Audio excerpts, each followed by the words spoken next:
Inakala ng lahat na patay na siya sa isang planadong aksidente ng sariling asawa. Ngunit nabuhay si Amelia at bumalik bilang Isabela upang pasukin ang imperyo ng lalaking sumira sa kanya. Ginawa niyang sandata ang sakit. Unti-unting ibinubunyag ang mga madidilim na pandarayang matagal nang nakatago.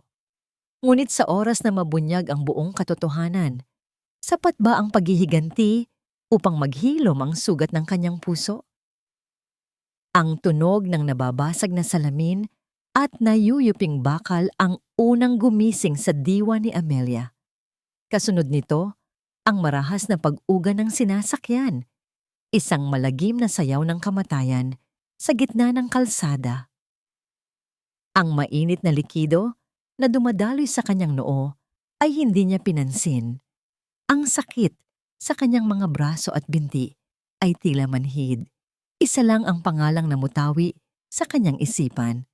Gabriel, ang asawa niya. Ang lalaking pinangakuan niyang sasamahan habang buhay.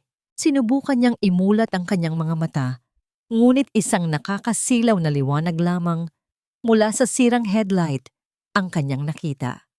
Kasama ng makapal na usok na pumupuno sa loob ng kotse. Amoy na susunog na goma at gasolina. Ang pamilyar na pabango ni Gabriel ay nalunod sa amoy ng trahedya. Sa gitna ng kaguluhan, sa pagitan ng mga sirena ng ambulansya na papalapit, isang boses ang narinig niya.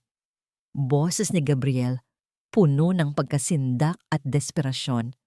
Tulong! Tulungan niyo kami! Isang katiting na pag-asa ang sumilay sa puso ni Amelia. Buhay siya. Buhay ang kanyang asawa. Iyon lang ang mahalaga.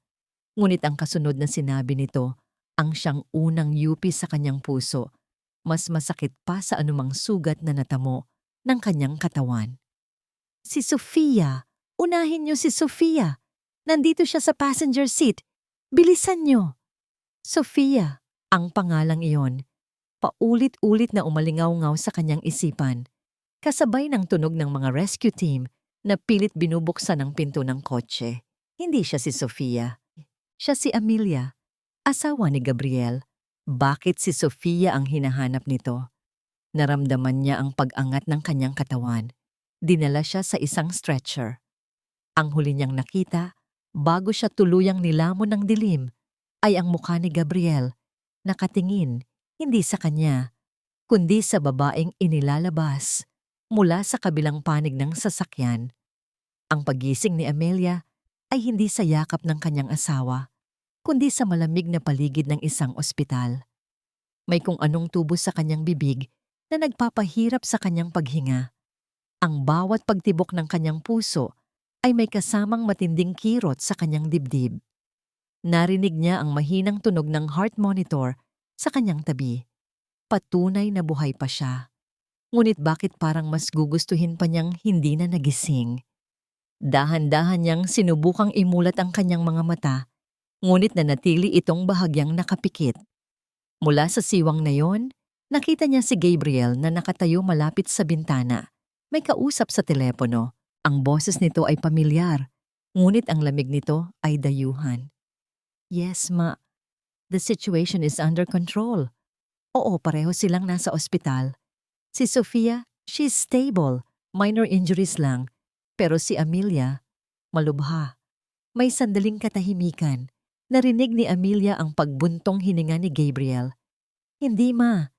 This could be a good thing. Kapag nawala na ang problema, lahat ng pinaghirapan ko ay mapupunta sa akin.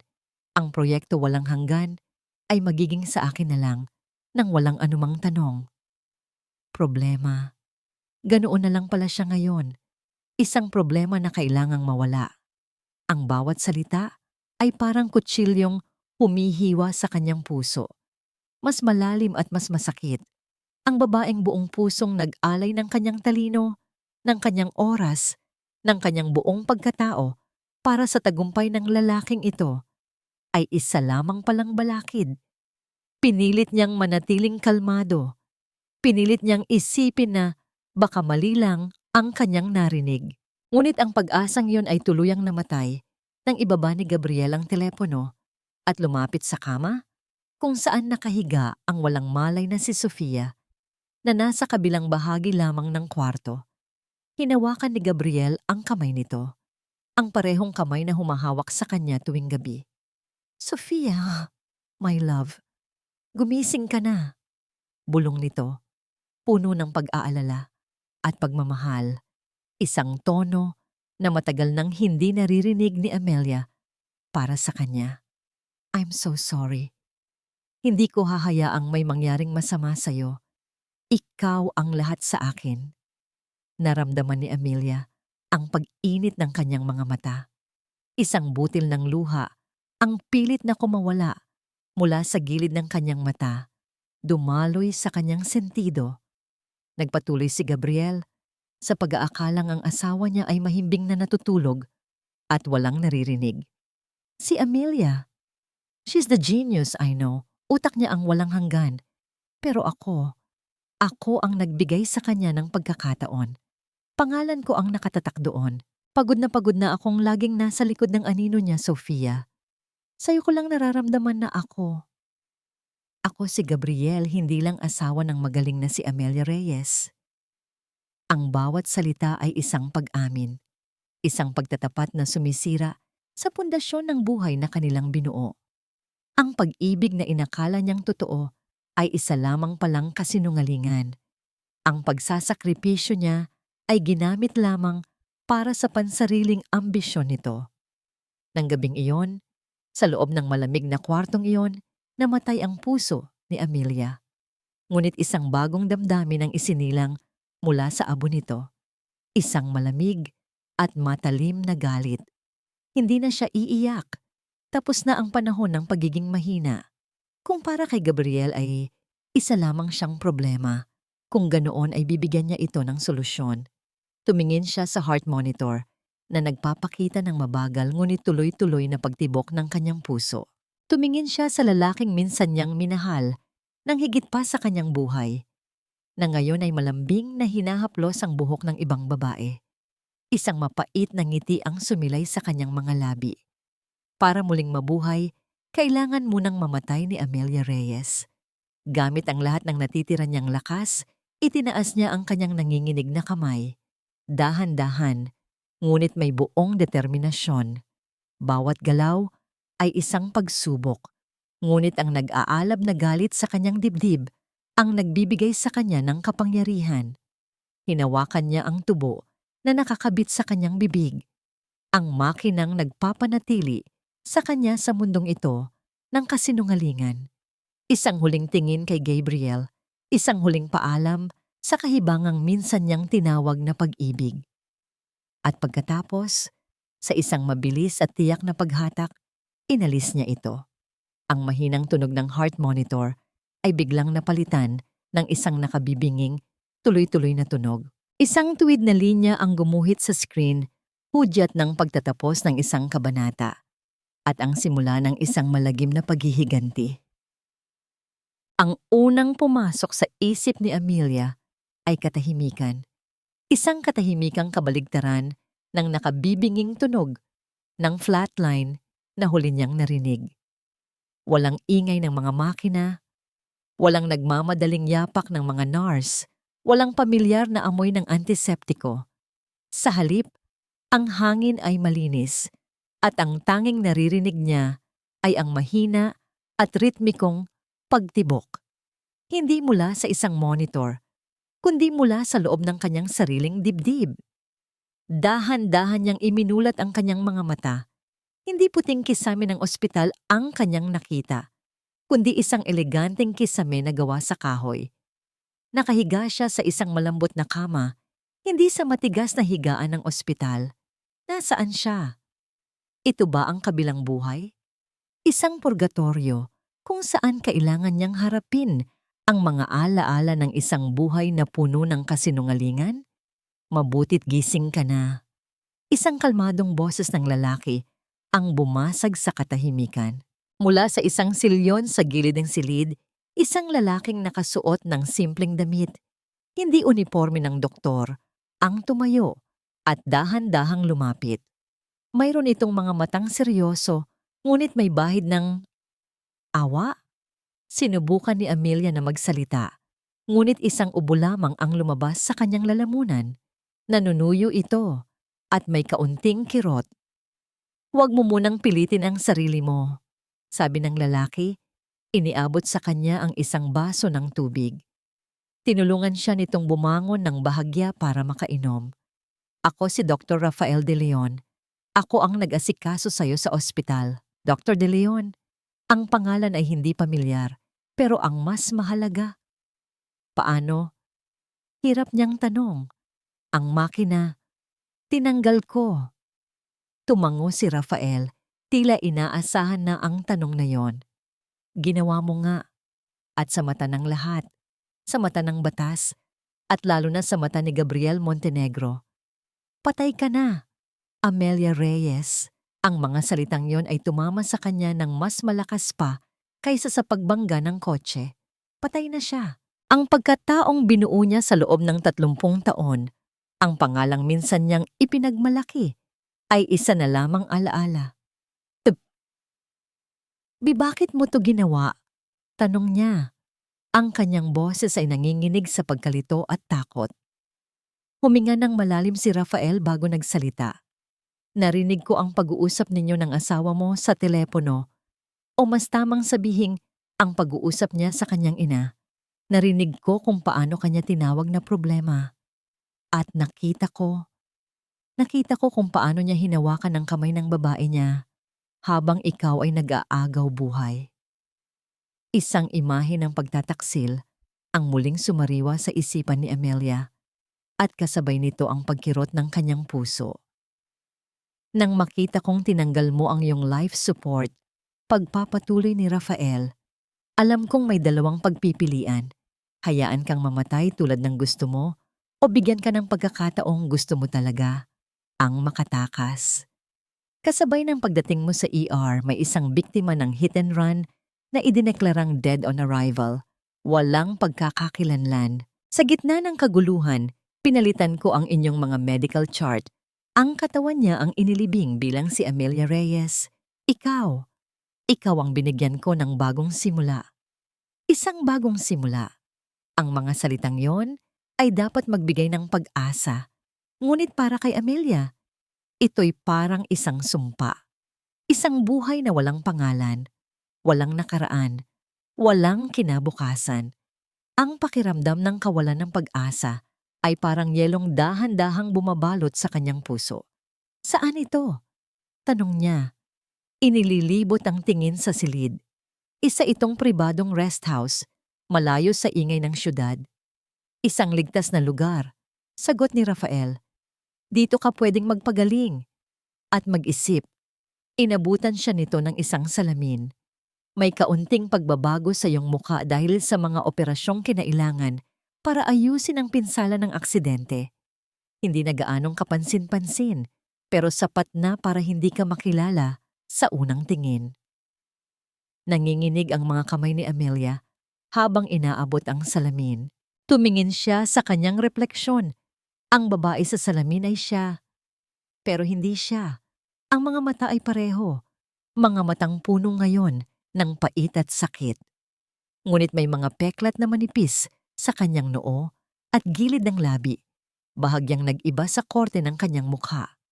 Ito ang mukha ng isang estranghero, ang mukha ng isang babaeng namatay at muling nabuhay. Ang pagkatao ni Amelia Reyes ay tuluyan ng inilibing, hindi sa ilalim ng lupa, kundi sa likod ng bagong mukhang ito. Ibinalik niya ang salamin kay Rafael at isang luha na naman ang pumatak mula sa kanyang mga mata. Ngunit hindi na ito luha ng kalungkutan, kundi luha ng walang hanggang kawalan. "Anong gusto mong mangyari ngayon?" tanong ni Rafael. Ang kanyang boses ay banayad. "Maaari kang magsimula muli sa ibang bansa. Mayroon akong mga kakilala na pwedeng tumulong. Kalimutan mo na ang lahat." O, nagantay si Amelia sa kasunod na sasabihin nito. "Maaari kang bumalik at kunin ang nararapat sa'yo." Ang alok ay parang isang laso na may kasamang pangako ng matamis na lunas, paghihiganti. Sa isang iglap, Ang lahat ng sakit at pagdurusa ay nag-apoy. Ngunit sapat ba yun? Ano pa ang babalikan niya? Tila nabasa ni Rafael ang kanyang pag-aalinlangan. Kinuha nito ang remote control at binuksan ang telebisyon sa isang news channel. At doon, sa screen, nakita niya ang sarili niyang libing. Ang mga bulaklak, ang mga taong nakaitim, ang malungkot na musika. At sa gitna ng lahat, si Gabriel Montenegro, ang nagdadalamhating biyudo. Nakasuot ito ng itim na suit.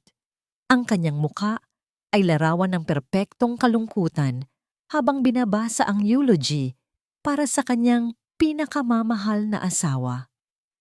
Si Amelia, siya ang aking ilaw, ang aking lakas, sabi ni Gabriel sa harap ng mga kamera habang pinupunasan ang isang pekeng luha. Hindi ko alam kung paano ako magpapatuloy kung wala siya. Naramdaman ni Amelia ang pag-akyat ng asido sa kanyang lalamunan. Isang kasuklam-suklam na pagtatanghal. At para dagdagan pa ang insulto, sa tabi ni Gabriel ay nakatayo si Sofia Diaz. Umiiyak din ito, nakahawak ng mahigpit sa braso ni Gabriel na para bang siya ang tunay na naulila. Isang biyudang hindi pa man namamatayan ng asawa. Ang tanawing iyon ang nagpuno sa baso. Ang apoy ng galit sa loob ni Amelia ay sumiklab. Tinupok ang lahat ng bakas ng pag-aalinlangan at sakit. Ang babaeng nasaktan ay nawala na. Ang isinilang ay isang bagong nilalang na may iisang layunin. Pinatay niya ang telebisyon. Ang katahimikan sa silid ay mas mabigat ngayon. Puno ng isang desisyong hindi na mababago. Tumingin siya ng diretso kay Rafael. Ang kanyang mga mata ay hindi na nagpapakita ng kalungkutan, kundi ng isang malamig at matigas na determinasyon. Wala nang bakas ng luha. Tulungan mo akong makapasok sa Montenegro Corporation. Ilang buwan ang lumipas. Ilang buwan ng masusing pagpaplano, pisikal na pagpapagaling, at emosyonal na pagpapatigas ng puso. Sa tulong ni Rafael, ang pagkatao ni Amelia Reyes ay tuluyan ng inilibing at mula sa kanyang abo, isinilang si Isabela Cruz, isang babaeng may bagong pangalan, bagong kasaysayan, at isang resume na perpektong ginawa para sa iisang layunin. Ngayon, nakatayo siya sa harap ng isang dambuhalang gusali na gawa sa salamin at bakal, ang punong tanggapan ng Montenegro Corporation. Ang gusaling minsan niyang tinuring na pangalawang tahanan, isang testamento sa kanyang mga pangarap at pagsisikap, ay isa na ngayong teritoryo ng kaaway. Huminga siya ng malalim, pinapakalma ang sarili. Ang suot niyang itim na blazer at pantalon ay nagbibigay sa kanya ng propesyonal na anyo. Ngunit sa ilalim nito, ang tibok ng kanyang puso ay tila isang tambol na nagbabanta ang digmaan. Ito na yon, ang unang hakbang sa kanyang paghihiganti. Pagpasok niya sa lobby, ang lamig ng aircon at ang pamilyar na amoy ng mamahaling pabango ay tila isang sampal mula sa nakaraan. Ang bawat sulok ay may dalang alaala. Doon sa may coffee shop kung saan sila unang nag-date ni Gabriel. Ang elevator kung saan niya unang ipinakita rito ang blueprint ng proyekto walang hanggan. Ang reception desk kung saan laging may mga bulaklak na naghihintay para sa kanya tuwing anibersaryo nila. Kinailangan niyang supilin ang lahat ng yon. Hindi siya si Amelia, siya si Isabela, isang highly skilled financial analyst mula sa Cebu na naghahanap ng bagong hamon sa Maynila. Iyon ang kwento niya. Iyon ang dapat niyang paniwalaan. Ang unang yugto ng panayam ay isinagawa ng technical team. 5 lalaki na may mga seryosong muka ang humarap sa kanya. Binabato siya ng mga tanong tungkol sa predictive algorithms, quantum data encryption, at market volatility. Inaasahan nilang masusukol siya. Ngunit ang hindi nila alam, ang kausap nila ay ang mismong arkitekto ng sistemang kanilang pinoprotektahan. Saglit pa lang, ang kanilang mga pagdududa ay napalitan ng pagkamangha. Hindi lamang niya sinasagot ang kanilang mga tanong. Binibigyan niya sila ng mga solusyon sa mga problemang hindi pa man nila nababanggit. Ang bawat sagot niya ay matalas, detalyado, at may kumpiyansa. Impressive, Miss Cruz, sabi ng pinuno ng panel, isang matandang lalaki na halatang namangha. Parang kabisado mo ang bawat sulok ng aming sistema. I'm a quick study, sir, sagot ni Isabela. Isang maliit at kontroladong nangiti ang nasa kanyang mga labi. Nang matapos iyon, dinala siya sa isang mas malaking silid. Ang final interview. Habang naghihintay, naramdaman niya ang muling pagbilis ng tibok ng kanyang puso dahil alam niya kung sino ang makakaharap niya ngayon. Ang pinto ay bumukas at pumasok ang isang babaeng may tindig ng isang reyna. Si Leticia Montenegro, ang kanyang dating biyenan, ang ina ng lalaking sumira sa kanyang buhay. Walang nagbago rito, ang buhok na laging maayos, ang mamahaling damit, at ang mga matang kayang tumagos sa kaluluwa ng sinuman. Miss Isabela Cruz, sabi ni Leticia, ang kanyang boses ay kalmado, ngunit may bigat ng awtoridad. Umupo ito sa kanyang harapan. The technical team seems to be very impressed with you. Pero ang tanong ko ay, simple lang. Sa dinami-rami ng kumpanya, bakit ang Montenegro Corporation? Ito ang tanong na pinaghandaan ni Isabela. Dahil naniniwala ako sa potensyal ng proyekto walang hanggan, sagot niya ng walang pag-aalinlangan. It's revolutionary. At naniniwala akong sa tamang pangangalaga. Kaya nitong baguhin ang buong industriya. Gusto kong maging bahagi niyan. Pinagmasdan siya ni Leticia. Ang mga mata nito ay naniningkit. Sinusuri ang bawat kilos niya. You speak with so much passion. Para bang ikaw mismo ang gumawa sa proyektong yun? Naramdaman ni Isabela ang isang malamig na kaba sa kanyang dibdib, ngunit hindi niya ito ipinahalata. I am passionate about my work, Mrs. Montenegro, at nakikita ko ang henyo sa likod ng proyektong ito. Nagpatuloy ang palitan ng mga tanong. Bawat isa ay tila isang patibong, isang pagsubok sa kanyang pagkatao.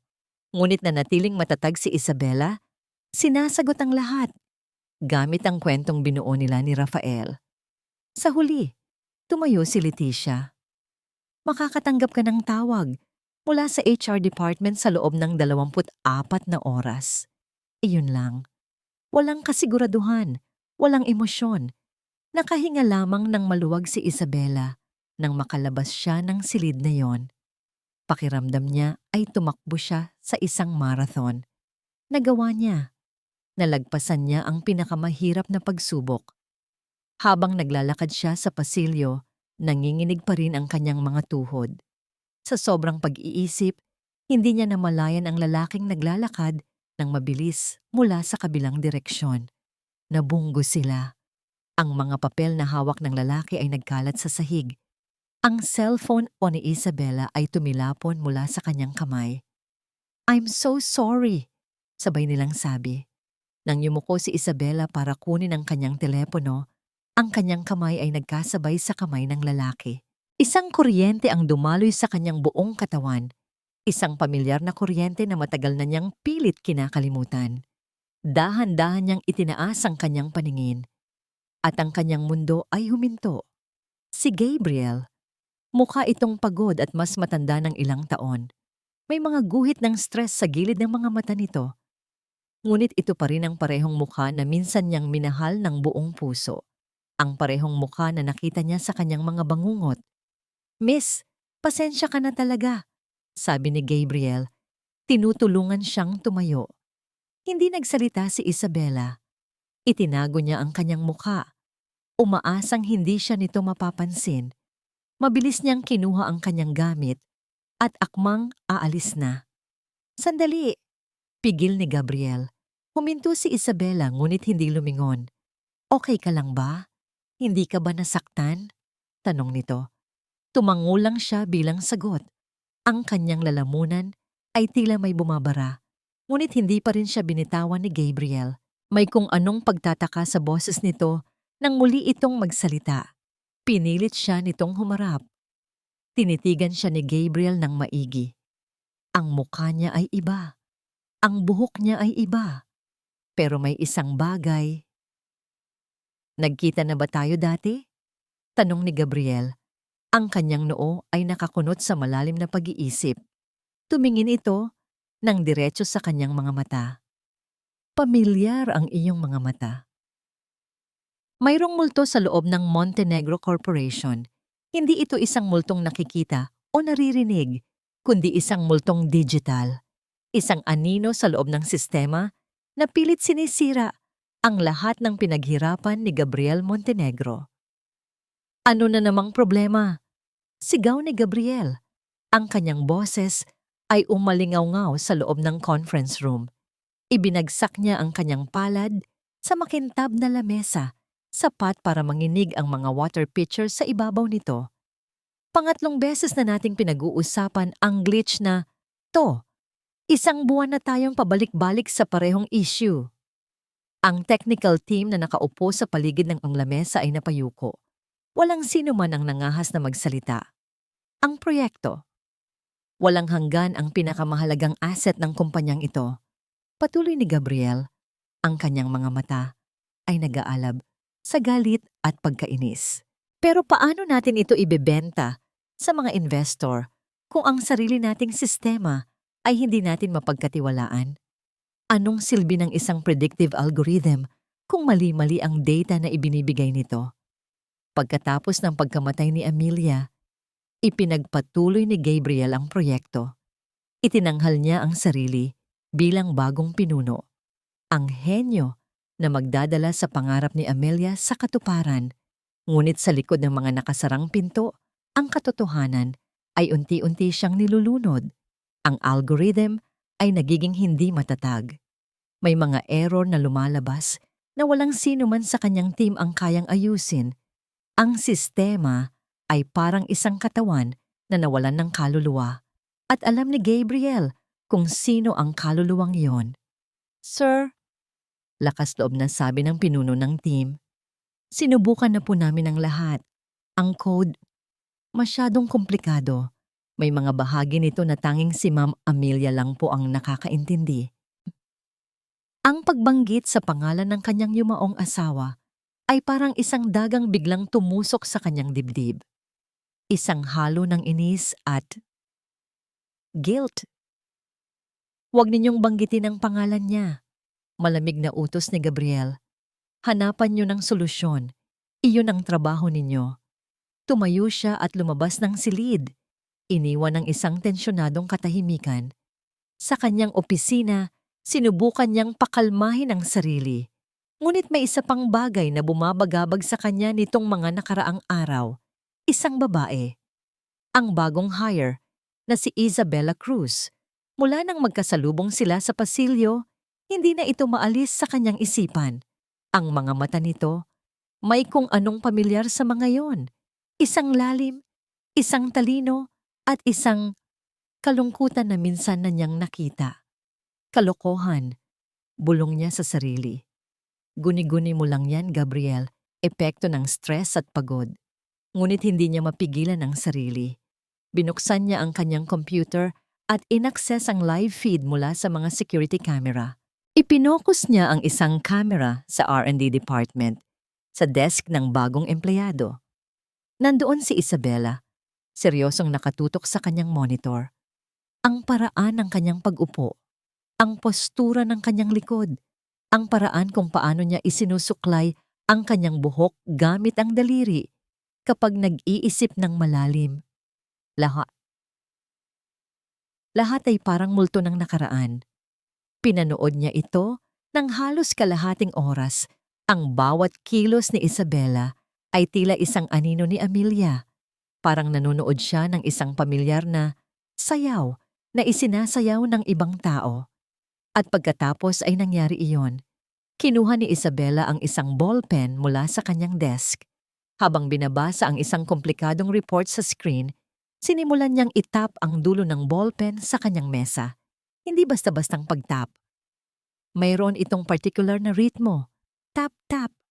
Tap, tap, tap. Tap.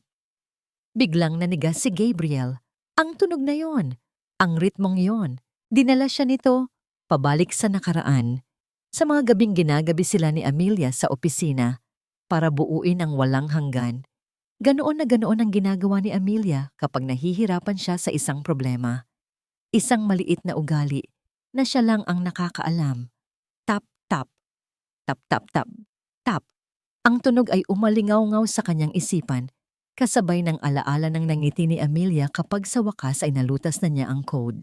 Hindi. Imposible. Patay na si Amelia. Siya mismo ang nag-asikaso ng libing nito. Ngunit ang pagdududa ay nakatanim na. Isang makating pakiramdam na hindi niya kayang basta na lang kamutin. Kailangan niya ng kasagutan. Kailangan niya itong subukan. Tumayo siya at naglakad papunta sa R&D department. Ang lahat ay bumati sa kanya, ngunit ang kanyang mga mata ay nakatuon lamang sa isang tao. Miss Cruz, sabi niya nang makarating sa desk ni Isabela. Nagangat ng tingin si Isabela. Ang kanyang mukha ay kalmado, ngunit nakita ni Gabriel ang isang saglit na pagkabigla sa mga mata nito bago ito nawala. Sir Montenegro, magalang niyang sagot. Mayroon akong ipapagawa sa'yo, sabi ni Gabriel. Ang kanyang boses ay seryoso. May isang particular na module sa core system ng walang hanggan na patuloy na nagkakaroon ng data corruption. Module 7B, tingnan mo kung kaya mong ayusin. Narinig niya ang mahinang bulungan mula sa ibang mga empleyado. Ang Module 7B ay ang pinaka-notorious na bahagi ng sistema. Ito ang ghost in the machine.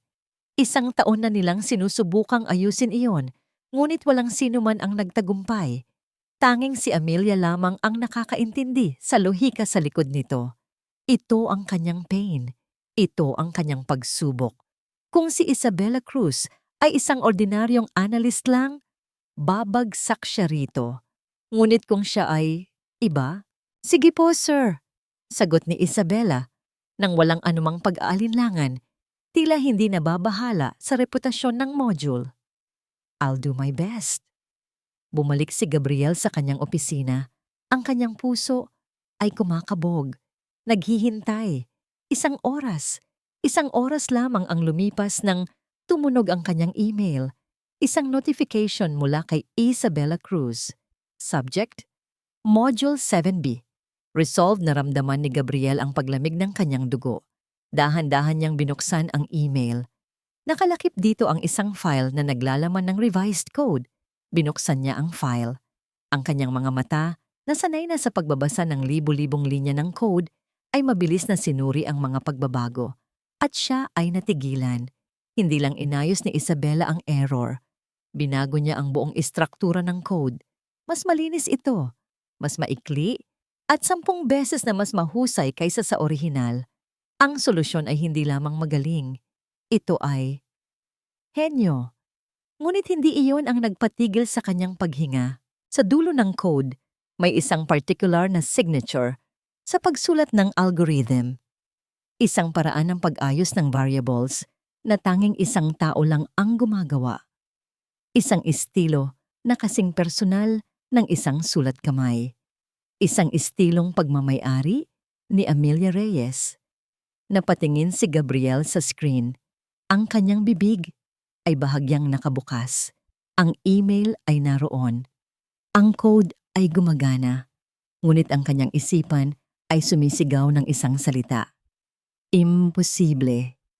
Sino ka? Sino ka talaga, Isabela Cruz? Ang gabi ay isang kakampi. Sa ilalim ng dilim, ang bawat anino ay nagiging isang posibleng taguan at ang katahimikan ay nagiging isang kumot na bumabalot sa mga lihim na gawain. Para kay Isabela, ang opisina ng Montenegro Corporation ay nag-iiba ng anyo kapag wala ng tao.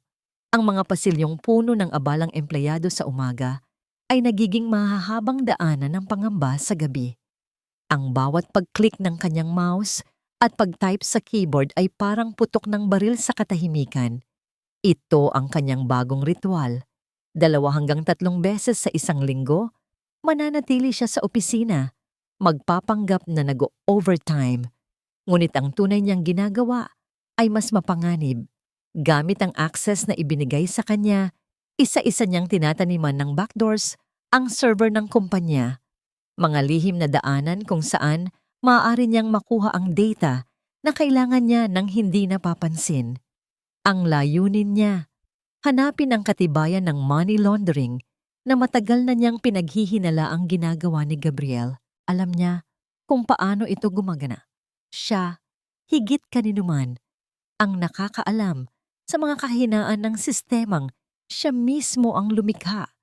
Sa gabing iyon, malapit na niyang matapos ang pag-install ng huling data gathering program. Ang kailangan na lang ay i-copy ang isang particular na ledger file mula sa personal server ni Gabriel. Isang napakadelikadong hakbang. Ang puso niya ay dumadagundong sa kanyang dibdib.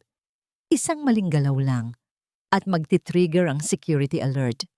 Habang naghihintay na matapos ang file transfer, ang kanyang mga mata ay napako sa progress bar. 90%, 90%. Biglang bumukas ang salaming pinto ng kanilang departamento. Nanigas si Isabela sa kanyang kinauupuan. Ang kanyang paghinga ay biglang huminto. Mula sa kanyang pwesto, hindi niya makita kung sino yon. Ngunit ang tunog ng mga yapak na papalapit ay hindi maikakaila. Mabilis niyang pinindot ang emergency hotkey na in-program niya. Isang galaw na agad na nagtago sa lahat ng kanyang ginagawa at naglabas ng isang pekeng spreadsheet sa screen. Ngunit huli na ang lahat para makatayo at umalis. Ang tanging nagawa niya ay mabilis na yumuko at magtago sa ilalim ng kanyang mesa, kasabay ng pagdarasal na sana'y hindi siya mapansin. Ang mga yapak ay huminto malapit sa kanyang desk. Narinig niya ang isang pamilyar na buntong hininga ng pagod at pagkabigo. Si Gabriel, naamoy niya ang pabango nito, ang parehong amoy na minsan niyang hinahanap-hanap, ngunit ngayon ay nagdudulot ng kasuklaman. Narinig niya ang pag-upo nito sa sarili nitong opisina na ilang metro lang ang layo mula sa kanya. May mga binagsak itong papeles sa lamesa. Narinig niya ang mahinang pagmura nito. Problema na naman siguro sa proyekto walang hanggan. Nakatago sa ilalim ng mesa, pinipigilan ni Isabela ang kanyang paghinga. Ang bawat segundo ay parang isang oras. 5 minuto, 10 minuto, hindi pa rin umaalis si Gabriel hanggang sa narinig niya ang tunog ng pag-ring ng telepono nito. Ma? Yes, gabi na. Hindi, nandito pa ako sa opisina. May inaasikaso lang. Oo, tungkol pa rin sa sistema. Hindi ko alam, Ma. Parang may mali. Parang sinasabotahe tayo mula sa loob. Nagpatuloy ang pag-uusap. Ngunit ang isip ni Isabela ay lumilipad na. Kailangan niyang makaalis. Nang sa wakas ay ibinaba na ni Gabriel ang telepono at tumayo para kumuha ng kape, nakita ni Isabela ang kanyang pagkakataon. Dahan-dahan at walang ingay, gumapang siya papalabas sa ilalim ng mesa. Sa isang mabilis, ngunit maingat na kilos, kinuha niya ang kanyang bag kung saan nakatago ang USB drive na naglalaman ng mga nakaw na file at tahimik na lumabas ng opisina. Hindi siya huminga ng maluwag hanggang sa makasakay siya sa elevator. Ang kanilang tagpuan, ang rooftop ng isang lumang gusali sa kabilang kanto. Doon, naghihintay si Rafael. Nakuha mo? Iyon agad ang tanong nito pagkakita sa kanya. Tumango si Isabela, ang kanyang dibdib ay mabilis pa ring tumitibok dahil sa kaba. Iniabot niya ang USB. Muntik na. Bumalik si Gabriel sa opisina. Napansin ni Rafael ang kanyang panginginig. Napansin din nito ang isang maliit na galos sa kanyang kamay na marahil ay nakuha niya sa pagmamadaling magtago sa ilalim ng mesa. Halika, sabi ni Rafael. Hinila siya palapit sa isang upuan. Kumuha ito ng isang maliit na first aid kit mula sa dala nitong bag. Patingin ang kamay mo. Hindi na kailangan. Galos lang to. Protesta ni Isabela. Ngunit hindi nakinig si Rafael. Dahan-dahan niyang kinuha ang kamay ni Isabela. Ang paghawak nito ay banayad, kabaligtaran ng marahas, na alaala Ng paghawak ni Gabriel, nilinisan ni Rafael ang sugat gamit ang antiseptic. Napapikit si Isabela sa kaunting hapdi. "Sorry," bulong ni Rafael. Ang kanyang muka ay seryoso habang nilalagyan ng band-aid ang galos. Ang atensyon nito ay ganap na nakatuon sa kanya. Isang uri ng atensyon na matagal na niyang hindi nararamdaman. Nang matapos ito, hindi nito agad binitawan ang kanyang kamay. Ang init mula sa palad nito ay tila gumagapang sa kanyang buong braso. Nagdudulot ng isang kakaibang kilig na hindi niya inaasahan. "Mas mapanganib ang susunod mong mga hakbang, Isabela," sabi ni Rafael. Ang kanyang tingin ay seryoso. Hindi si Gabriel ang dapat mong pinakakatakutan. Ang ina niya, si Leticia. Mas matalino siya, mas tuso, at walang hindi gagawin para protektahan ang pangalan ng kanilang pamilya. Tumango si Isabela. Naramdaman niya iyon sa kanilang unang paghaharap. "Mag-iingat ako," sabi niya. Ngunit tiningnan lang siya ni Rafael, ang kanyang mga mata ay may kakaibang lalim. Mas hinigpitan nito ang hawak sa kanyang kamay. "Hindi sapat ang pag-iingat lang," sabi ni Rafael. Ang kanyang boses ay mas bumaba, mas personal. Tumingin ito ng diretso sa kanyang mga mata. "Mag-ingat ka, Isabela. Hindi lang ito tungkol sa paghihiganti. Mahalaga ka sa akin." Ang mga salitang yon ay tumama kay Isabela nang hindi niya inaasahan.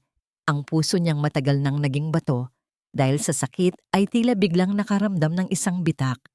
Isang bitak kung saan sumisilip ang isang sinag ng liwanag na hindi niya alam kung dapat ba niyang tanggapin o katakutan. "Mahalaga ka sa akin." Ang mga salitang yon ni Rafael ay umalingaw-ngaw sa isipan ni Isabela. Hindi tulad ng isang matamis na melodiya, kundi tulad ng isang palaisipan na hindi niya maintindihan.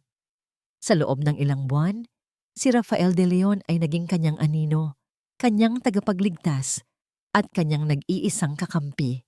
Ngunit sino nga ba talaga siya? Ang tiwala ay isang karangyaan na hindi na kayang ibigay ni Isabela. Minsan na siyang nagtiwala ng lubos, at ang naging kapalit nito ay ang kanyang buhay. Hindi na niya hahayaang maulit iyon. Kinabukasan, habang nasa opisina, ang kanyang mga daliri ay hindi sa code ng proyekto walang hanggan nakatuon. Binuksan niya ang isang secure, encrypted browser na siya lamang ang may access. Oras na para sagutin ang mga tanong na bumabagabag sa kanya. Oras na para alamin ang dahilan sa likod ng maskara ni Dr. Rafael de Leon. Nagsimula siya sa mga simpleng bagay. Public records, medical license database. Ang impormasyon ay payak, Dr. Rafael de Leon, isang brilliant surgeon na may malinis na record. Ngunit sa ilalim ng family background, may isang pangalang nakalista bilang kanyang kapatid na may kasamang salitang deceased. Adrian de Leon, isang malamig na kaba ang gumapang sa dibdib ni Isabela. Isinulat niya ang bagong pangalan sa search bar kasama ang dalawang salita, Montenegro Corporation. At doon ang mga piraso ng palaisipan ay nagsimulang magkabit-kabit. Ang unang lumabas ay isang lumang artikulo mula sa isang business journal, 7 taon na ang nakalipas. Ang headline, Montenegro at Innovatech, isang partnership na magbabago sa industriya. Isang partnership sa pagitan ng isang batang Gabriel Montenegro at isang promising tech startup na pinamumunuan ng CEO nitong si Adrian de Leon. Nagpatuloy sa paghuhukay si Isabela. Nakita niya ang mga larawan mula sa launch ng partnership. Si Gabriel, nakangiti at puno ng karisma. At sa tabi nito, si Adrian, isang lalaking may matatalinong mata at ngiti ng isang idealista. Nag-browse pa siya sa mga larawan at sa isang group photo sa likuran ni Adrian, nakatayo ang isang mas batang bersyon ni Rafael. Mas payat, suot ang salamin, ngunit ang parehong seryosong mga mata. Siya nga. Ang kanyang puso ay nagsimulang tumibok ng mas mabilis. Ang kasunod na artikulo ay lumabas pagkalipas ng 6 na buwan. Ang partnership ay biglang natapos. Ang Innovatech ay nagsampa ng bankruptcy. Ang mga akusasyon ng stock market manipulation at corporate fraud ay lumutang. Lahat ay nakaturo kay Adrian De Leon. At ang huling artikulo, ang pinakamasakit sa lahat, isang maikling balita mula sa police blotter. Tech CEO Adrian De Leon natagpo ang patay sa sariling tahanan. Hinihinalang nagpakamatay. Napapahawak si Isabela sa kanyang bibig. Ang hangin sa kanyang baga ay tila naubos. Ang lahat ng ito, ang lahat ng galit at pagnanais ni Rafael na tulungan siya. Hindi ito dahil sa kabutihang loob. Ito ay personal. Ngunit ang pinakakumatok sa kanyang sistema ay ang detalye sa artikulo tungkol sa fraud. Ang ginamit daw na ebidensya laban kay Adrian ay isang highly sophisticated algorithm na nagawang manipulahin ang merkado nang hindi napapansin. Isang algorithm na kayang hulaan ang paggalaw ng stocks bago pa man ito mangyari. Isang maagang bersyon, isang primitive na bersyon ng proyekto walang hanggan, ang kanyang nilikha, ang kanyang henyo. Ito pala ang sandatang ginamit ni Gabriel para sirain ang buhay ng ibang tao. Matagal bago pa man nito sirain ang sa kanya. Hindi na niya kinailangan pang magbasa. Ang lahat ay malinaw na. Si Rafael ay hindi isang anghel na tagapagligtas. Isa rin siyang biktima na naghahanap ng hustisya. Isang taong naghihintay ng tamang pagkakataon, ng tamang kasangkapan para sa kanyang paghihiganti. At ang kasangkapang yon ay siya. Nang gabing iyon, sa kanilang tagpuan sa rooftop, ang hangin ay mas malamig kaysa dati. Hindi na naghintay pa si Isabela na magsalita si Rafael. Walang kumusta, walang palitan ng USB. Inilapag niya ang isang tablet sa mesang namamagitan sa kanila. Ang screen ay nagpapakita ng lumang larawan ni na Adrian at ng batang si Rafael.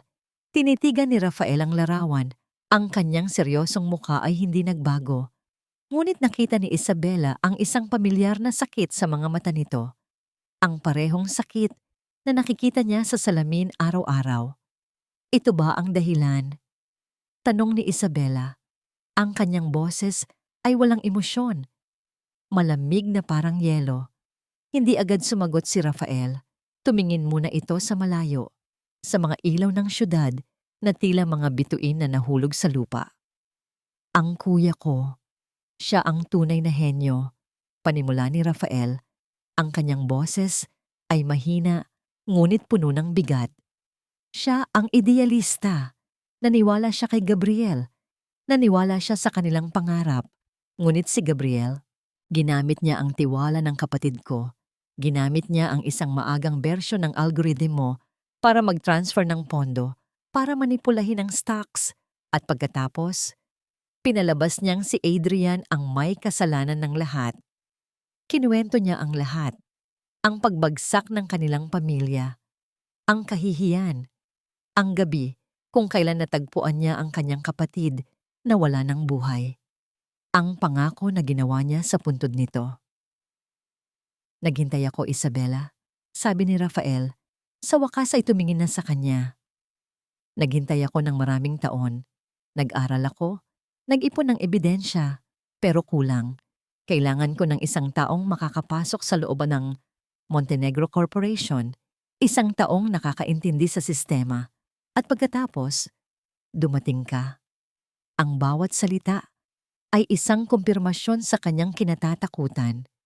Ang kanyang pagliligtas ay hindi isang aksidente. Ito ay isang oportunidad. Ang puso ni Isabela ay nahati. Sa isang banda, naintindihan niya ang sakit ni Rafael. Ngunit sa kabilang banda, ang pakiramdam ng pagiging isang kasangkapan lamang, isang piyesa sa laro ng ibang tao, ay masakit. Isang pag-uulit ng kanyang kasaysayan kay Gabriel, tinitigan niya si Rafael, ang lalaking nagligtas sa kanya, ang lalaking nagsabing mahalaga siya. Ang kanyang mga mata ay nagsimulang mamasa, hindi dahil sa awa, kundi dahil sa isang bagong uri ng pagtataksil. Ginamit mo lang ba ako para sa paghihiganti mo? Ang tanong ay binitawan niya sa hangin, matalas at direkta. Nakita niya ang pagbabago sa mukha ni Rafael. Isang bakas ng sakit, isang pahiwatig ng pagsisisi, ngunit hindi ito sumagot. Ang katahimikan nito ay mas malakas, mas masakit, at mas nakakabingi kaysa sa anumang oo na maaari nitong sabihin. Mayroong isang kasabihan sa mundo ng pagnenegosyo, trust your gut. At ang bituka ni Leticia Montenegro ay sumisigaw sa kanya ng isang salita. Sa tuwing nakikita niya si Isabela Cruz, panganib, hindi ito isang bagay na kaya niyang ipaliwanag gamit ang luhika o datos. Sa papel, si Isabela Cruz ay perpekto. Masyadong perpekto. Ang kanyang mga kwalifikasyon ay walang kapintasan. Ang kanyang pagganap sa trabaho ay higit pa sa inaasahan. Ngunit sa likod ng perpektong imaheng iyon, mayroong isang bagay na hindi tama. Si Leticia ay hindi nakarating sa kanyang kinalalagyan dahil sa swerte. Nakarating siya doon dahil sa kanyang abilidad na makita ang mga bitak sa pinakamatibay na pader at amuyin ang kasinungalingan sa pinakamatamis na salita. At kay Isabela, pareho niya itong nararamdaman. Nasa loob siya ng kanyang malawak na opisina kung saan tanaw ang buong skyline ng Bonifacio Global City. Ngunit ang kanyang mga mata ay hindi nakatuon sa magandang tanawin. Nakatitig siya sa 201 file ni Isabela Cruz na nasa kanyang mesa. Kinuha niya ang telepono. Isang direktang linya sa kanyang pinagkakatiwalaang pinuno ng security, isang dating koronel ng militar na may utang na loob sa kanya. Reyes? Simula ni Leticia, ang kanyang boses ay kalmado ngunit may bigat ng bakal. Gusto kong malaman ang lahat tungkol sa babaeng nagngangalang Isabela Cruz at ang ibig kong sabihin sa lahat ay bawat detalye. Ang ospital kung saan siya ipinanganak, ang eskwelahan na pinasukan niya sa elementarya, ang pangalan ng kanyang unang alagang aso. Lahat. Ayokong may makaligtas kahit isang butil ng buhangin. Masusunod, ma'am, sagot ng nasa kabilang linya. Pagkatapos ng tawag na yon, ibinalik ni Leticia ang kanyang atensyon sa trabaho. Ngunit ang anino ng pagdududa ay nanatili. Ang pagiging henyo ni Isabela sa proyekto walang hanggan ay hindi normal. Para itong isang musikero na hindi na kailangan pang basahin ng nota dahil siya mismo ang nagsulat ng kanta. Lumipas ang 2 araw. Isang tawag ang natanggap ni Leticia. Ma'am, may problema sa background check, sabi ni Coronel Reyes. Ayon sa birth certificate niya, ipinanganak siya sa St. Jude's Medical Center sa Cebu. Pero nang i-verify namin ang ospital na yon, ay nasunog 15 taon na ang nakalipas. Walang natirang records. Napangiti si Leticia, isang ngangiting malamig at walang kagalakan. Coincidence, sabi niya sa mahinang boses. Ang paboritong salita ng mga sinungaling, magpatuloy ka sa pag-iimbestiga. Ang unang bitak, maliit pero sapat na. Ngayon, kailangan niya itong basagin ng tuluyan. Nang hapong iyon, nagkataong dumaan si Leticia sa R&D department. Nakita niya si Isabela na seryosong nakatutok sa kanyang trabaho. Lumapit siya, dala ang isang ngiting parang sa isang mapagmalasakit na ina. Isabela, iha, bati niya. Kamusta ang trabaho?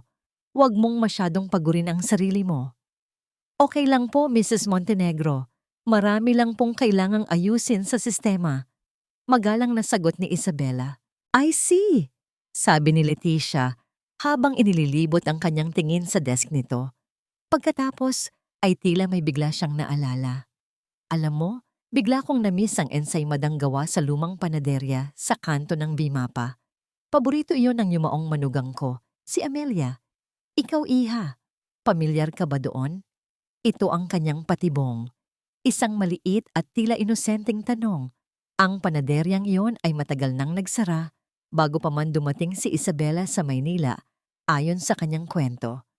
Nakita ni Leticia ang isang halos hindi kapansin-pansing pagbabago sa mga mata ni Isabela. Isang saglit na kislap ng alaala, ngunit agad itong nawala, napalitan ng isang blankong ekspresyon. "Pasensya na po, hindi po ako pamilyar," sagot ni Isabela. "Hindi po ako masyadong gala sa lugar na yon." Isang perpektong sagot. Ngunit ang saglit na kislap na yon, hindi iyon nakaligtas sa mga mata ni Leticia. "Sayang naman," sabi ni Leticia, ang kanyang ngiti ay hindi nagbago. "Well, magtatapos na rin naman ang linggo. Magkakaroon ako ng isang maliit na salo-salo sa bahay sa Sabado. Isang hapunan para sa mga executive at ilang mahahalagang empleyado. At syempre, isa ka sa mga inaasahan kong darating. Huwag kang tatanggi." Ang tono niya ay hindi pa anyaya, kundi isang utos na binalot sa formalidad. Makakaasa po kayo," sagot ni Isabela. "Mabuti," sabi ni Leticia bago tumalikod at maglakad paalis. Pagbalik niya sa kanyang opisina, kinuha niya ang listahan ng mga inimbitahan sa hapunan. Tinitigan niya ito at pagkatapos ay kinuha niya ang kanyang pluma at nagdagdag ng isa pang pangalan sa dulo.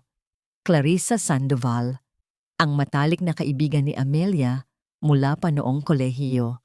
Isang taong hindi nakadalo sa libing dahil ito'y nasa ibang bansa noon. Isang taong kayang makakilala kay Amelia kahit pa magpalit ito ng mukha o pangalan. Ibinaba ni Leticia ang kanyang pluma. Tumingin siya sa bintana. Sa papalubog na araw na nagpipinta ng kulay kahel at pula sa kalangitan. "Tingnan natin, Isabela Cruz," bulong niya sa sarili. "Tingnan natin kung hanggang saan mo kayang panindigan ang iyong kasinungalingan." Isang malamig at tusong na ngiti ang gumuhit sa kanyang mga labi. Ang laro ng pusa at daga ay opisyal nang nagsimula. Ang mansyon ng mga Montenegro ay tila isang palasyo mula sa ibang panahon. Bawat sulok ay sumisigaw ng karangyaan at kapangyarihan. Ngunit para kay Isabela, pagpasok niya sa malalaking pinto nito, pakiramdam niya ay pumasok siya sa kulungan ng isang leon. Isang kulungang pamilyar sa kanya ang bawat rehas. "Mag-ingat ka," ang huling habilin ni Rafael sa kanya bago siya bumaba ng sasakyan. Si Leticia ay parang ahas. Hihintayin kanyang maging kampante bago siya tumuklaw. Ang mga salitang iyon ay umuulit sa kanyang isipan habang tinatanggap niya ang isang baso ng champagne mula sa isang waiter. Ang suot niyang simpleng itim na bestida ay kabaligtaran ng mga kumikinang na alahas ng ibang mga bisita. Gusto niyang magmukhang simple, hindi kapansin-pansin.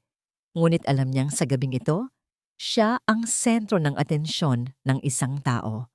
Nakita niya si Leticia sa gitna ng bulwagan, nakikipag-usap sa ibang mga bisita, ang reyna sa kanyang kaharian. Nagtama ang kanilang mga mata mula sa malayo. Isang matamis na ngiti ang ibinigay ni Leticia sa kanya.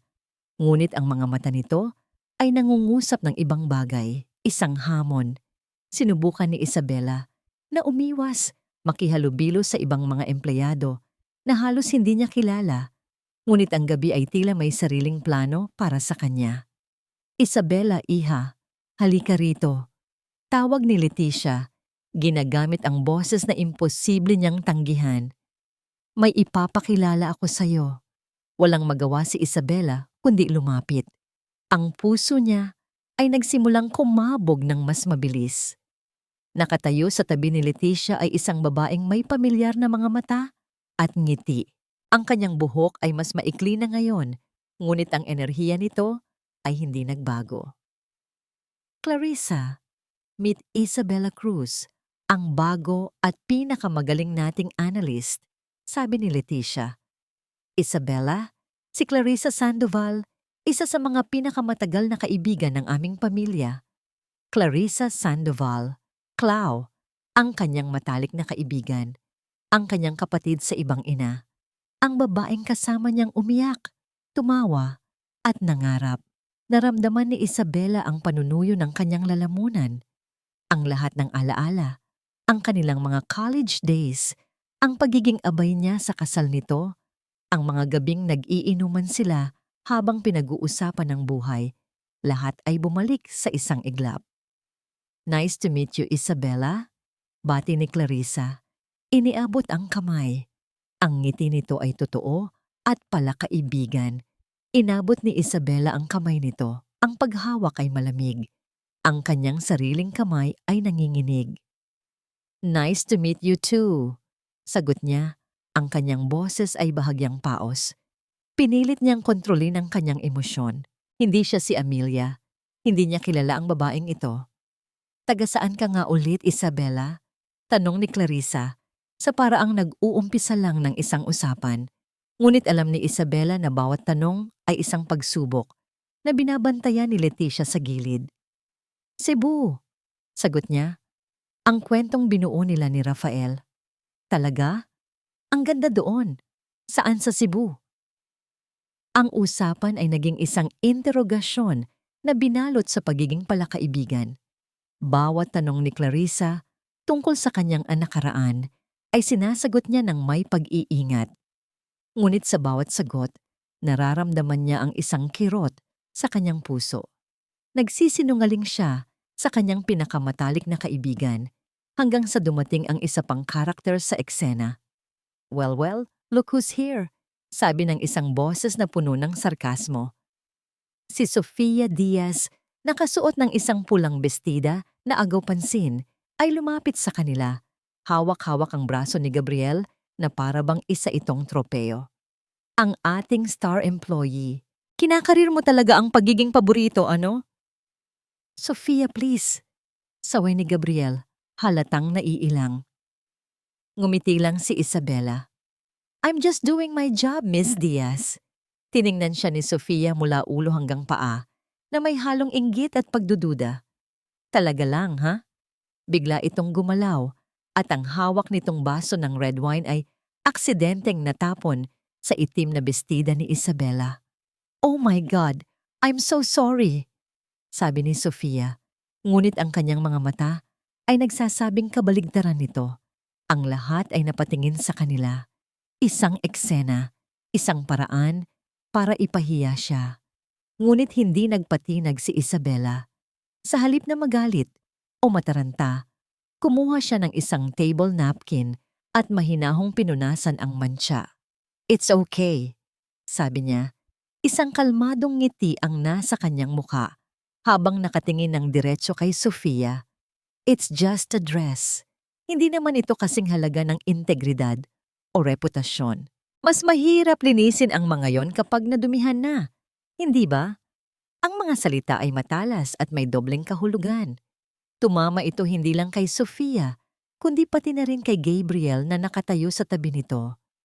Nakita ni Isabella ang pagkagulat sa mukha ni Sofia at ang pag-iwas ng tingin ni Gabriel.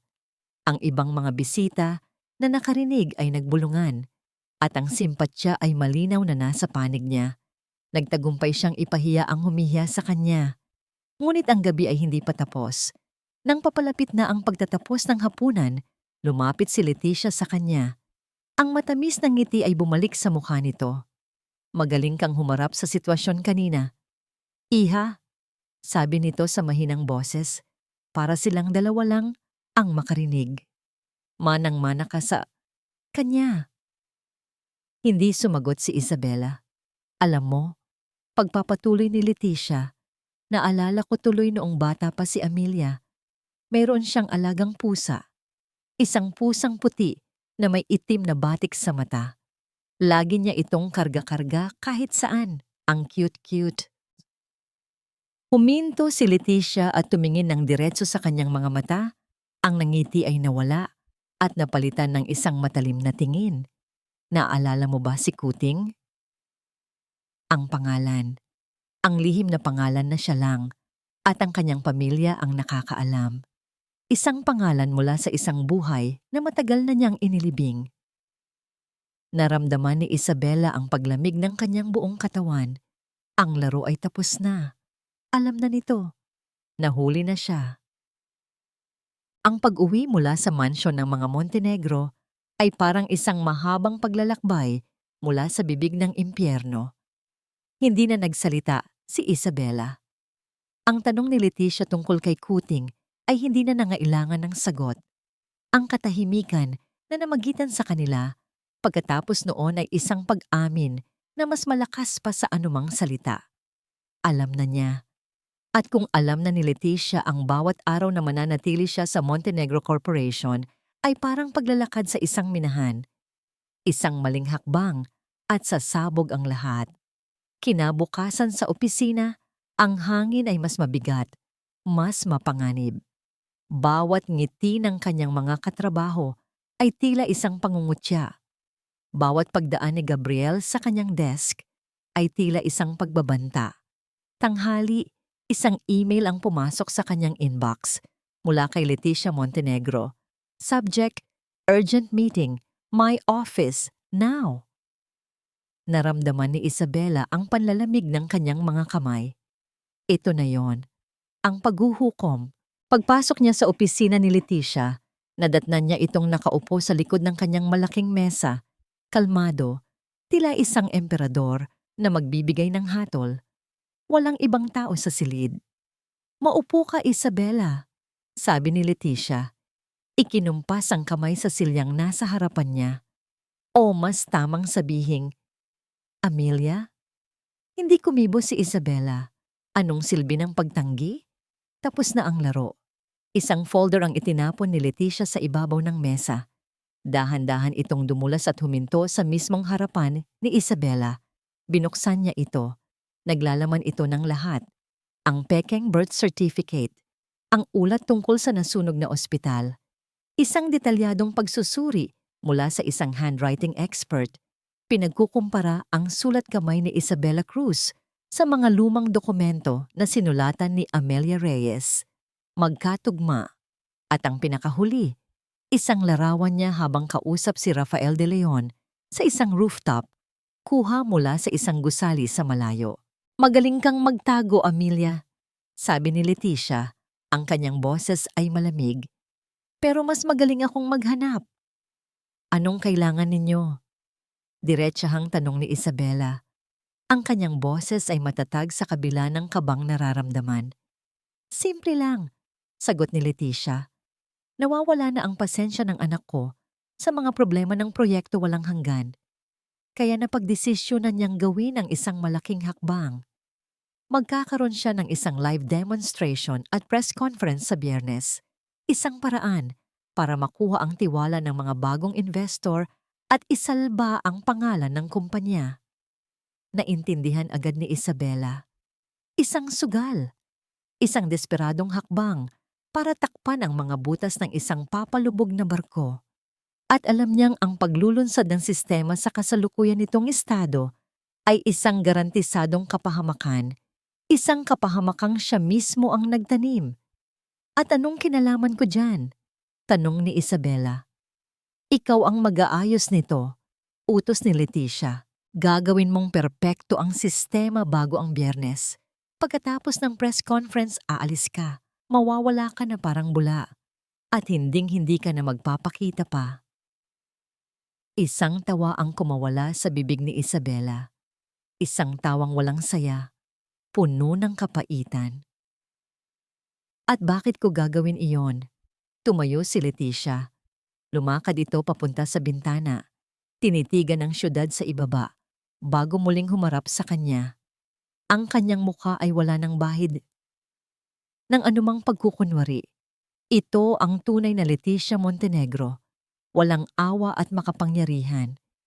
Dahil kung hindi mo gagawin, sisirain ko hindi lang ikaw. Sisirain ko rin ang doktor mong si Rafael de Leon. Ibinagsak ni Leticia ang isa pang set ng mga larawan sa mesa. Mga larawan ni Rafael na nag-aabot ng sobre sa isang empleyado ng City Hall. Mga dokumento tungkol sa pagkamatay ni Adrian de Leon. "Hindi mahirap gumawa ng kwento, Amelia," sabi ni Leticia. "Isang kwento tungkol sa isang doktor na pineke ang pagkamatay ng isang babae. Isang doktor na may matinding galit sa aming pamilya dahil sa pagpapakamatay ng kanyang kapatid. Isang doktor na ginamit ang babaeng ito para magtanim ng mali siya sa aming sistema, para pabagsakin kami. Isang kwento ng sabotahe at personal na paghihiganti. Sino sa tingin mo ang paniniwalaan ng pulis? Ang isang respetadong pamilya o ang isang doktor na may madilim na nakaraan at isang babaeng dapat ay patay na? Bawat salita ay isang pako na bumaon sa puso ni Isabela. Tama si Leticia. Sa isang iglap, siya at si Rafael ay magiging mga kriminal. Ang kanyang paghihiganti ay magiging isang kaso ng sabotahe. Ang hustisya para kay Adrian ay mananatiling isang panaginip. Lahat ng kanyang pinaghirapan, lahat ng kanyang isinakripisyo, lahat ay guguho. Mayroon kang 2 araw, sabi ni Leticia. Bumalik sa kanyang upuan. Kumuha ito ng isang sobre mula sa kanyang drawer at inilapag ito sa ibabaw ng mga papeles. Eto, isang first class na tiket papuntang Zurich. Bukas ng gabi ang lipad at sapat na pera para makapagsimula ka ng bagong buhay kung saan hinding-hindi na kita makikita. Isang ultimatum. Isang hatol. Umalis ka. Ngayon din, sabi ni Leticia. Ang kanyang mga mata ay matalim na parang kutsilyo. O haharapin ninyong dalawa ang impyerno. Lumabas si Isabela sa opisina ni Leticia na parang isang kaluluwang nilisan ng katawan. Hindi niya namalayan ang kanyang paglalakad pabalik sa kanyang apartment. Nakatayo siya ngayon sa gitna ng kanyang sala. Sa isang kamay, hawak niya ang plane ticket, ang kanyang ticket palabas, ang kanyang pagkakataong tumakas. Sa kabilang banda, ang kanyang telepono ay walang tigil sa pagring. Si Rafael. Tumatawag ng paulit-ulit. Tumingin siya sa bintana, sa mga ilaw ng syudad na dating nagbibigay sa kanya ng pag-asa, ngunit ngayon ay tila mga rehas ng isang malaking kulungan. Wala na siyang mapupuntahan. Kung aalis siya, talo siya. Si Gabriel at Leticia ang mananalo. Kung mananatili siya, hindi lang siya ang masisira. Madadamay niya ang nag-iisang taong nagligtas sa kanya. Napaupo siya sa sahig, yakap ang kanyang mga tuhod.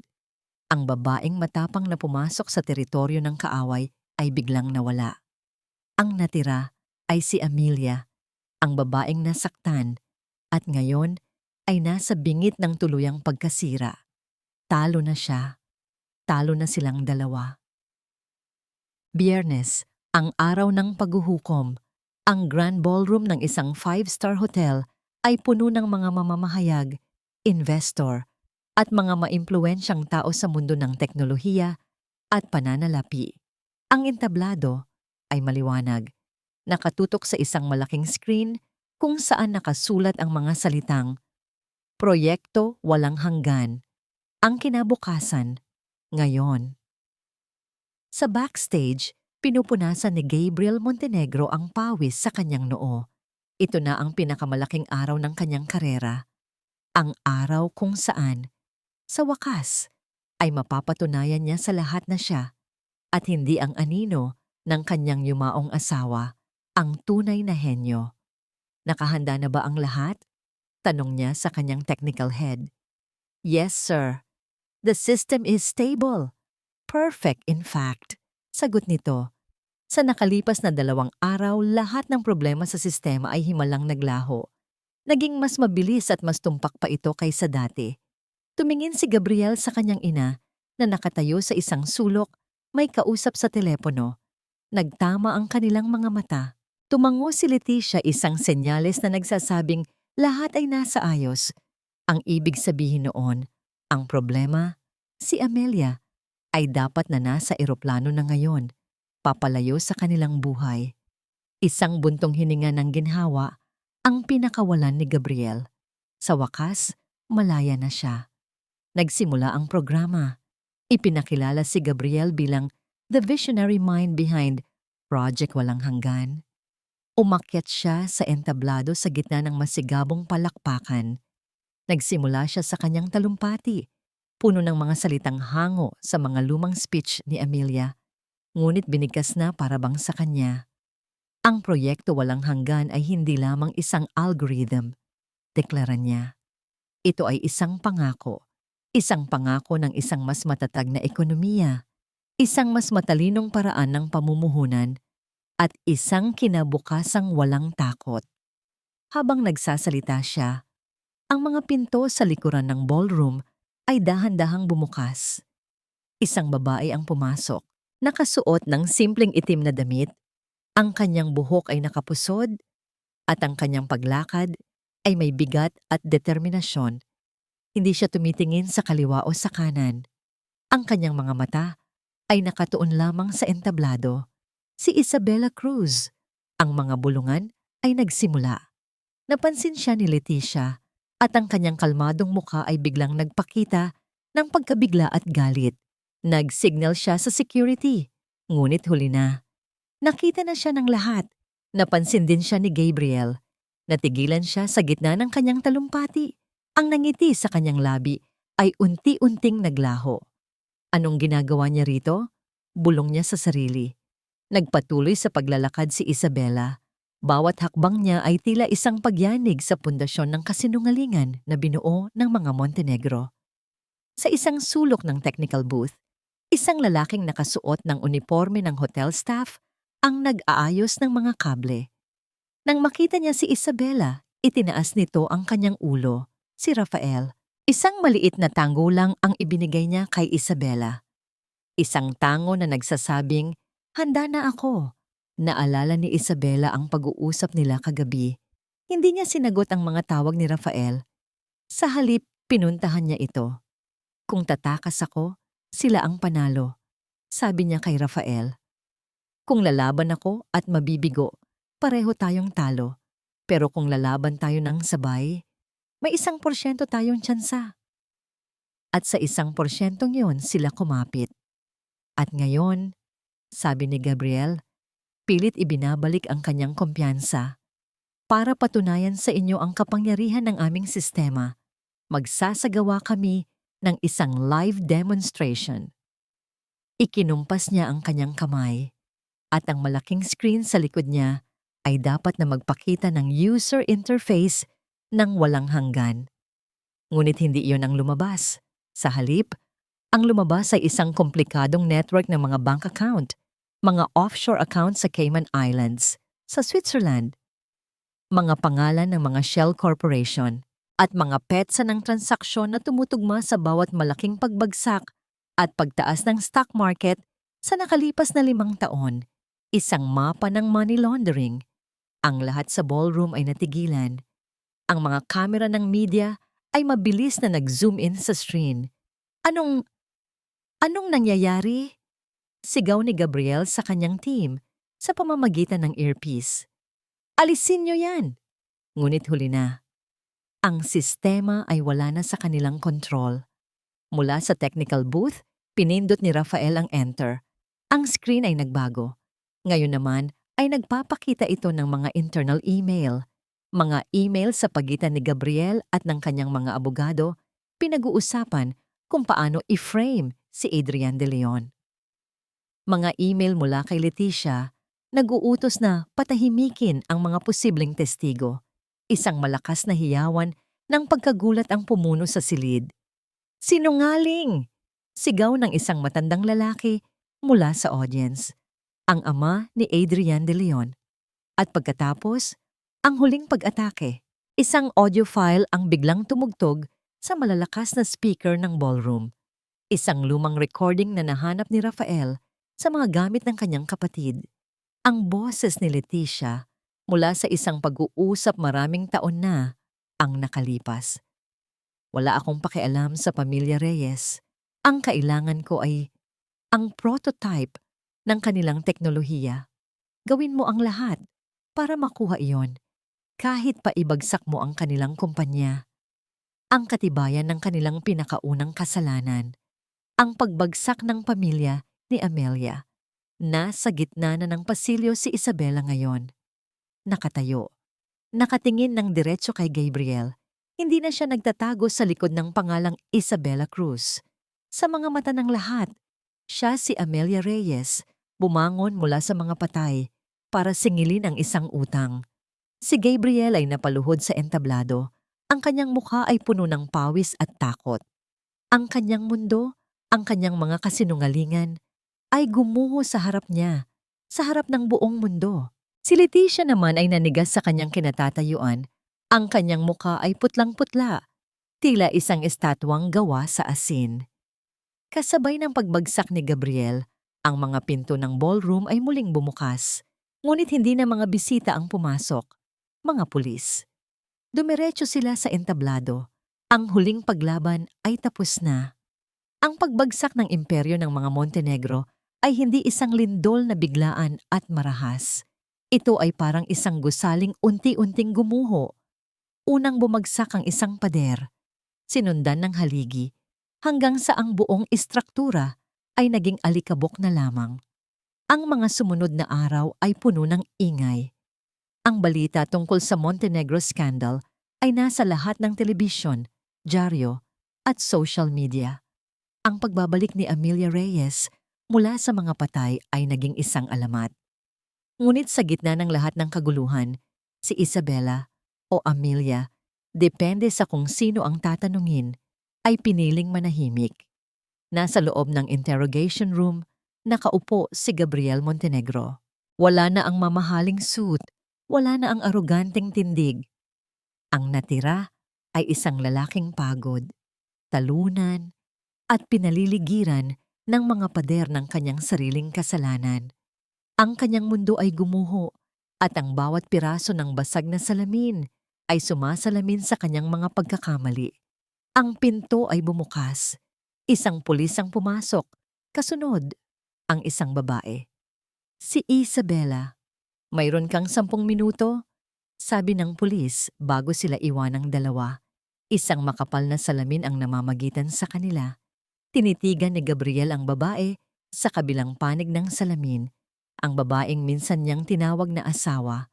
Ang babaeng siya mismo ang pumatay. Hindi sa pisikal, kundi sa lahat ng iba pang paraan. Amelia, bulong niya. Ang kanyang boses ay paos. Buhay ka. Hindi sumagot si Isabela. Wala ng emosyon sa kanyang mukha. Wala ng galit. Wala ng sakit. Isang blangkong katahimikan lamang. Amelia, patawarin mo ako. Pagmamakaawa ni Gabriel, ang kanyang mga luha ay nagsimula ng tumulo. Alam kong nagkamali ako. Nabulag ako sa ambisyon, sa inggit. Pero maniwala ka, minahal kita. Isang maliit at mapait na ngangiti ang sumilay sa labi ni Isabela. Talaga, Gabriel? Kailan? Minahal mo ba ako noong ginagamit mo ang utak ko para sa mga illegal mong transaksyon? Minahal mo ba ako noong pinili mong iligtas si Sofia sa halip na ako? O minahal mo ba ako noong tinawag mo akong problema habang nag-aagaw buhay ako? Bawat tanong ay parang isang sampal. Bawat salita ay isang katotohanang hindi kayang itanggi ni Gabriel. Hindi ko sinasadya. Depensa niya. Ang kanyang boses ay nanginginig. Natakot ako. Palagi akong nasa anino mo, Amelia. Ikaw ang magaling. Ikaw ang henyo. Ako. Ako lang ang asawa mo. Gusto ko lang maramdaman na may halaga rin ako. May halaga ka sana, sagot ni Isabela. Ang kanyang boses ay nanatiling malamig at matatag. May halaga ka sana kung pinili mong maging partner ko. Sa halip na kalaban ko, may halaga ka sana kung pinili mo ang katapatan sa halip na kataksilan. Yumuko si Gabriel. Ang kanyang mga balikat ay nanghihina. Si Mama, siya ang may plano ng lahat. Siya ang nagtulak sa akin. Huwag mong gamitin ang ina mo bilang dahilan, putol ni Isabela. Pareho kayong may kasalanan. Pareho kayong ganid sa kapangyarihan. At pareho kayong magbabayad para doon. Tulungan mo ako, Amelia. Please. Pagmamakaawa niya, ang kanyang mga kamay ay nakadikit sa salamin. Sabihin mo sa kanila, sabihin mong nagsisisi na ako. Sabihin mong, mahal pa rin kita.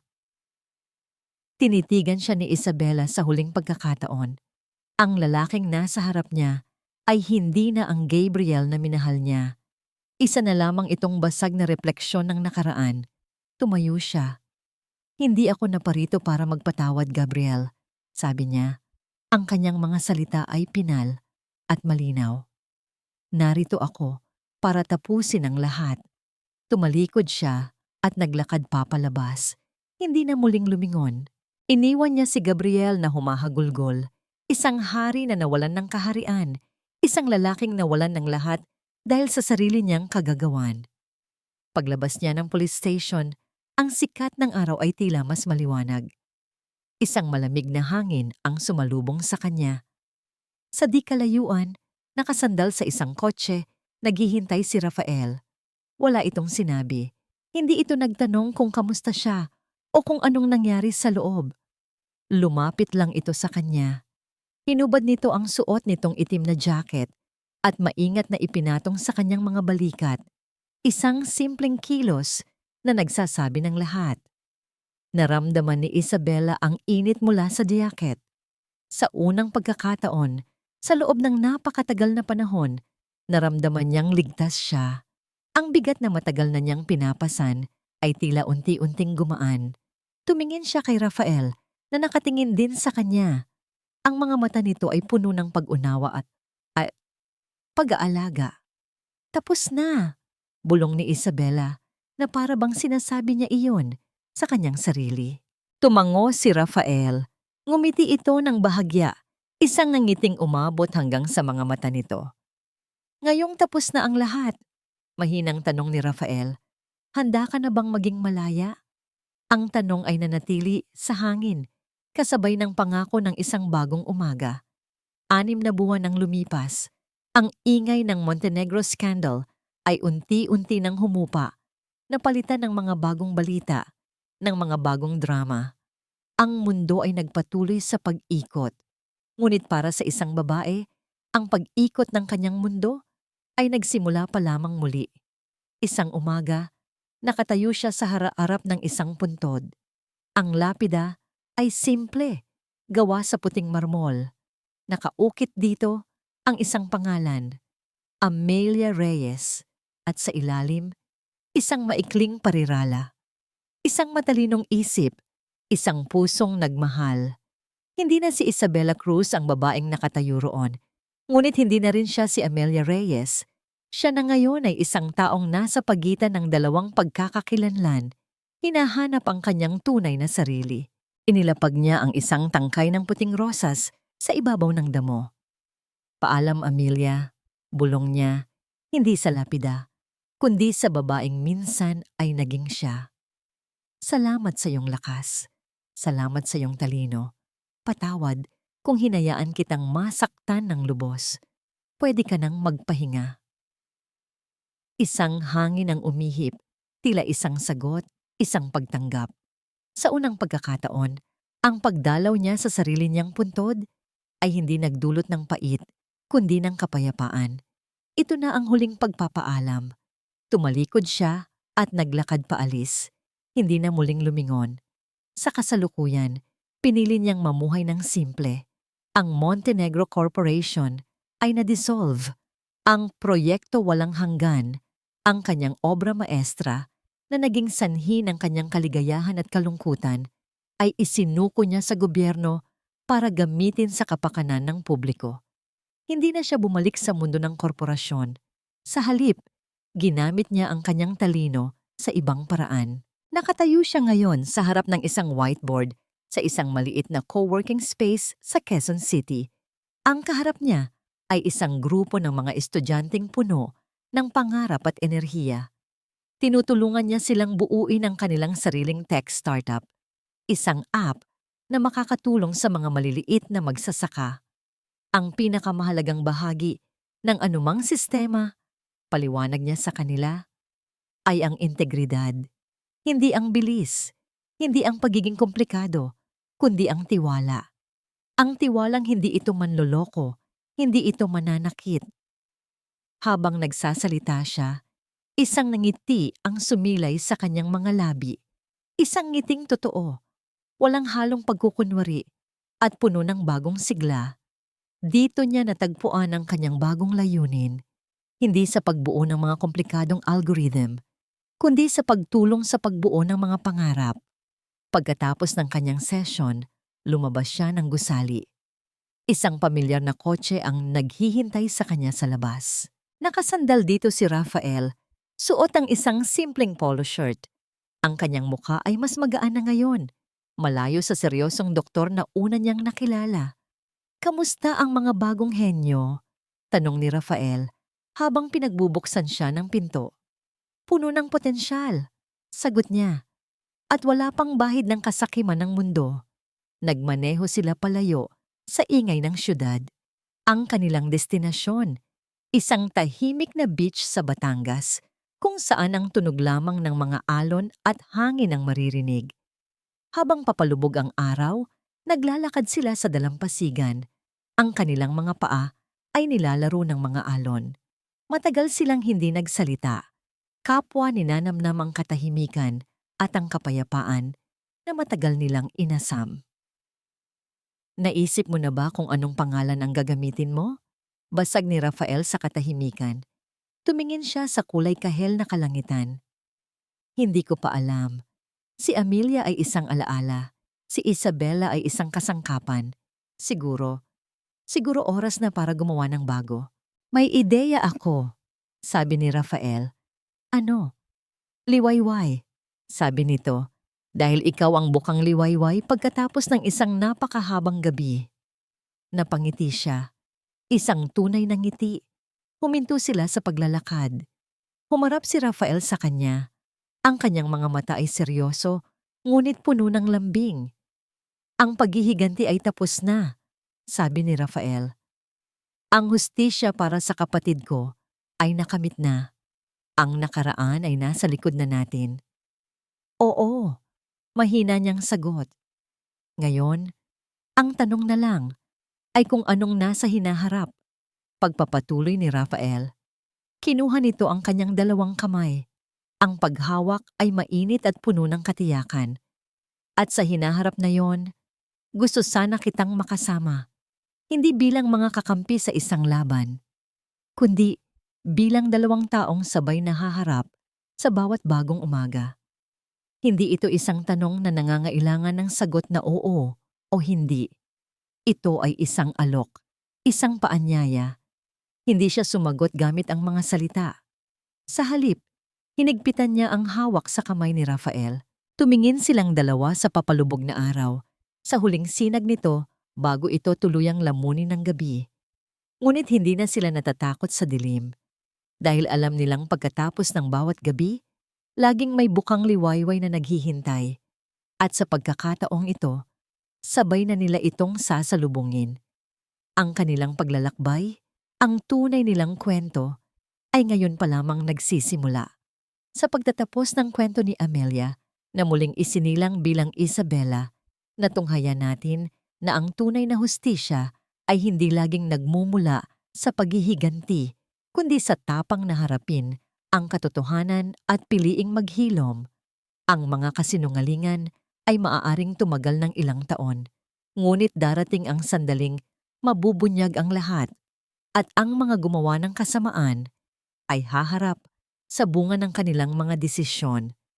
Sa kabilang banda, ang mga piniling manatiling tapat sa sarili at sa prinsipyo ay may pagkakataong magsimulang muli.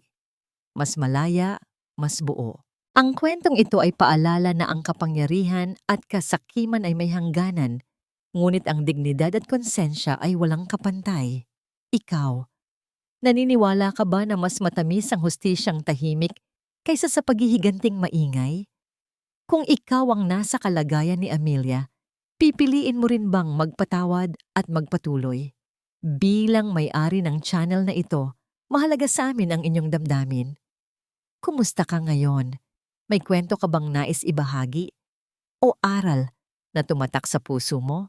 Isulat mo sa comments, binabasa at pinapahalagahan namin kayo.